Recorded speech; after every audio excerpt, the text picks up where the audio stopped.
Hello everybody, and welcome back to World of Warships Legends. My name is Spartan Elite 43, and tonight we have another special collab with none other than Tbull. If you haven't figured it out by now, I don't know what you're waiting for.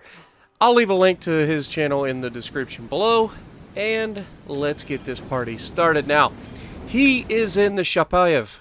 I hope that I said it close to correct, but this is the Tier 7 Tech Tree Russian cruiser.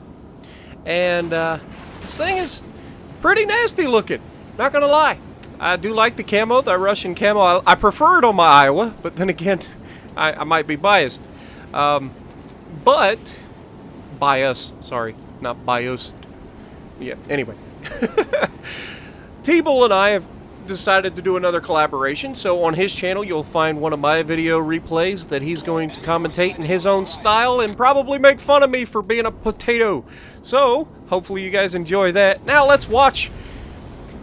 Now you guys know that a fire starter cruiser is not my style. It's just not punchy enough. However, if left unchecked, there are very few vehicles in the game that can do as much consistent damage over time as fire starter builds, especially light cruisers with small guns. And the Russians have a unique ability to use their small guns with fire starters using high explosive, and they're able to reach out to incredible distance, as you can see by the range on the minimap. He's got the range of battleships. Now, I know what you're thinking, but Spartan, that's ridiculous, but it's really not. I mean, if you look at the 203mm guns like the Hipper and the Baltimore, and I believe the Mogami also has 203s, they also can reach out to distance and touch you. But for a fire starter, small gun to be able to do that, it just makes it very, very frustrating for battleship players. And I will say this, in this match, I do see quite a bit of people in battleships not immediately extinguishing one fire. They must be learning. I don't know where they would learn it from. Maybe if me and Tbull scream it at you a little bit longer, everybody will get on the same page and be like, guys, quit putting out one fire. It's a bad idea. I do it occasionally. I apologize.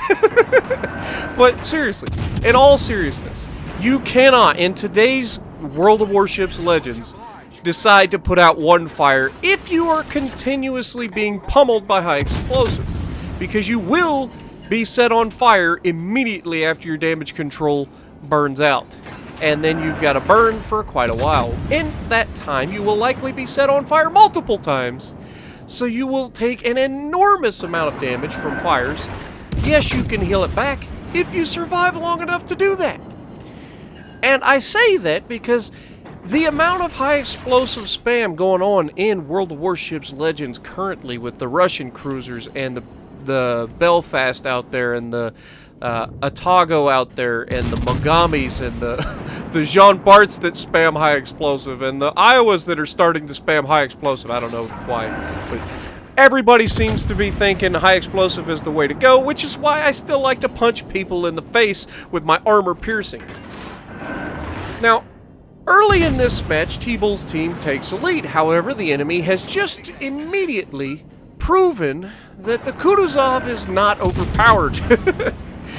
You will be balanced if anybody touches you with with armor piercing, especially battleships, because as soon as you get caught, you will regret life choices. And unfortunately, we have just lost a Scharnhorst on this team, which means now we are down a ship to the enemy, and that is not good. But notice how long the enemy, the Jean Bart being the first one to take a shot, and of course Tbull at this range has plenty of time to recognize the shots coming in his way and just move forward out of the way. It's pretty straightforward and simple. And oh my god, what are you doing here, battleship? Are you trying to get me killed? Luckily, the Jean Bart gave up. And this is one thing that I cannot stand when I watch replays. of other people. It's like, when I play, I am the only person that exists on on my team, right? Like, I am literally the only person ever.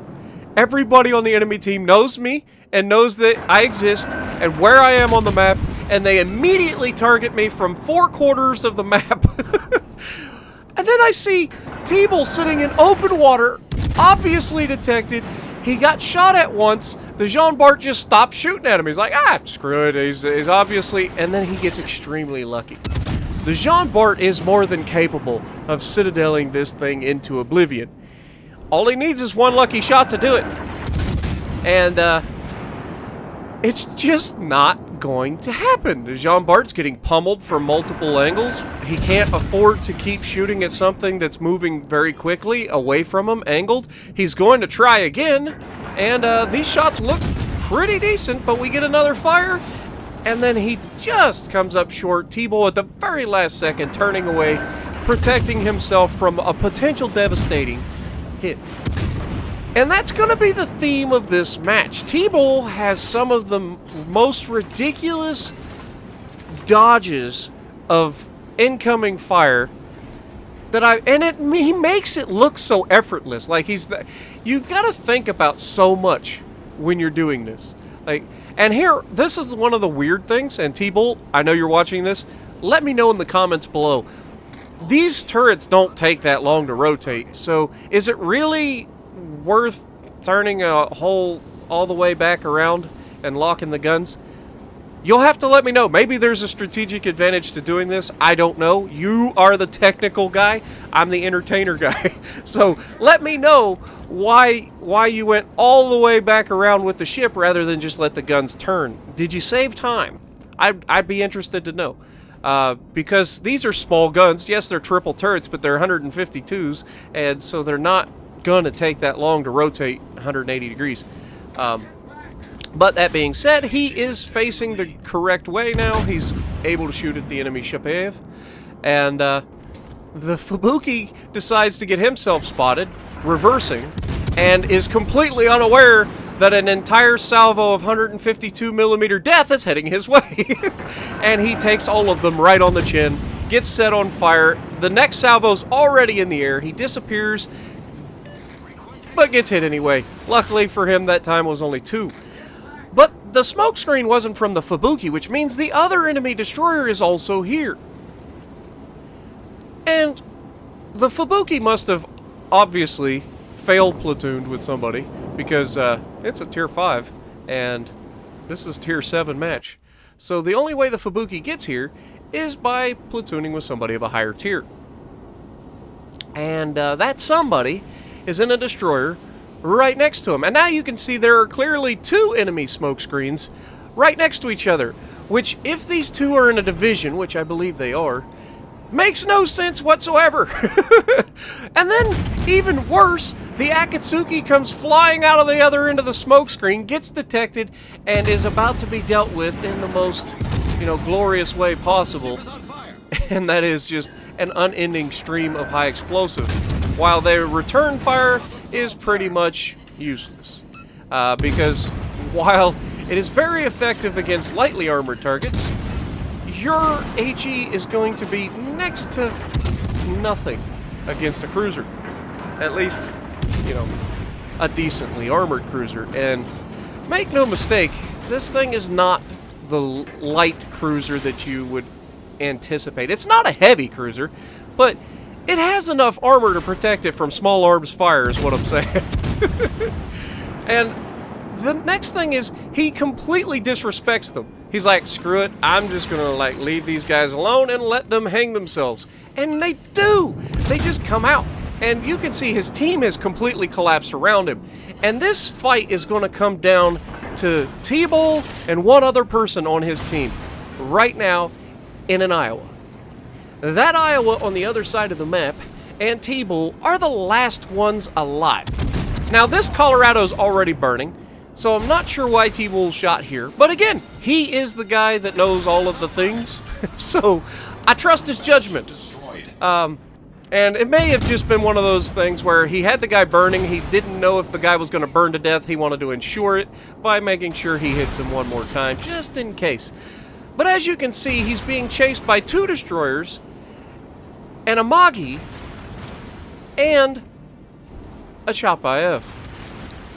So he's called for help. He's like, oh my god, I need some help. And the Iowa is going to do his best to get him some help.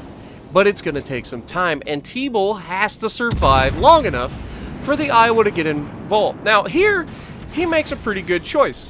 The enemy Chapayev is broadside on, presenting a pretty easy target to penetrate with armor piercing. So he puts out a couple feeler shots with armor piercing, gets some good damage, and you can see just the difference in an enemy that's sailing in a straight line, firing nothing but high explosive at Tbull, and Tbull actively trying to avoid it. You know, you can only avoid it for so long, so you're going to take hits from rapid-fire guns. It's a thing. But for every round that he avoids, the enemy is not even making an attempt to avoid getting hit. And he's paying a price. Tbull has kept himself pretty healthy. He's also sailing away from the Amagi in such a way that the island is between him and the Amagi, so that probably limits the Amagi's ability to hit him, or at least reliably, making this essentially a 1 versus 1. And with Tbull's experience as a cruiser captain, especially with fire builds, and just any cruiser in particular, he is able to take full advantage of this and just absolutely riddle this enemy Chapayev. Now the Akatsuki comes out, and he had just switched to high explosive just in time to shoot at the Chapayev last time. And of course, he absolutely wrecks the Akatsuki this time. Now, why would an Akatsuki get that close and make himself known, guys? Anybody? Because he shot torps. Everybody knows it. Nobody in a destroyer ever gets spotted unless torps are being shot. Now, you can see the incoming fire from our friendly Iowa. It's not very effective fire. He's not actually hit the thing yet, which is freaking ridiculous, but he's at least trying to help Tbull out. So Tbull can take a little solace in the fact that he is not in this alone. The other friendly player is at least trying to help him. Now the inevitable wall of skill arrives, and Tbull doesn't have to really do much of anything to avoid it, and the Iowa helps finish off the Chapayev, leaving just an Amagi, and I believe it was the Fubuki. Now, I don't know about you guys, but the Iowa's 3/4 health. Boogard's here, a.k.a. Tbull, is 3/4 health, or 2/3. We'll give him 2/3. And that Amagi is looking like a very juicy target, and the Fubuki might as well just give up and go for the Iowa and hope that he can stealth torp him, which he absolutely could. The range on the torps of those of the Japanese destroyers is ridiculous, and you've got ridiculous concealment. But as you can see, we're constantly detected by the enemy destroyer, which means he's not going for the Iowa. He's coming for us.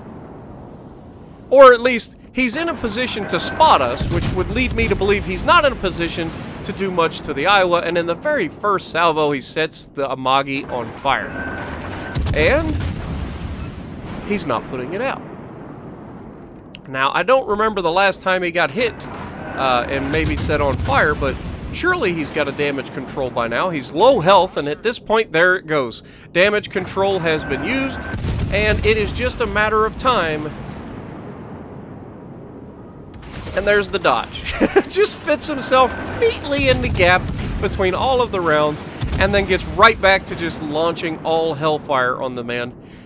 Luckily, the Iowa beats him to it. And the Iowa has himself a pretty decent game. Now, I'm not saying that the Iowa hasn't, you know, taken a couple free kills here at the end, but he's also got some damage, and you'll see his free XP, or his base XP at the end of the match. But Tbull and this Iowa have managed to bring back what was a 2 versus 4 or 5. I want to say it was a 5. 2 versus 5. And they have solo carried this entire team. Because the team really didn't do much of anything. But these two did.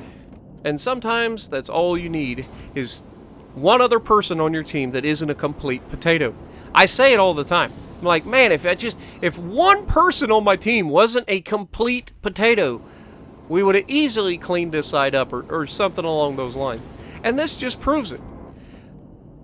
You get an enemy team that refuses to kill fire starters, and a friendly team that refuses to get themselves... And what a beautiful shot. Can we just admire that for a second? That was a nasty shot, long range, against a destroyer that's moving full throttle, and he nailed it first try. Nice job. 160,000 damage, Confederate, high caliber, 3 kills, top of the leaderboard, 3,180 base XP with the Iowa coming in second with 2,275. So, again, I will leave a link to his channel in the description below. If you like what we're doing, punch the like button, leave a comment below, subscribe to the channel if you haven't already, and as always, I will see you in the next video.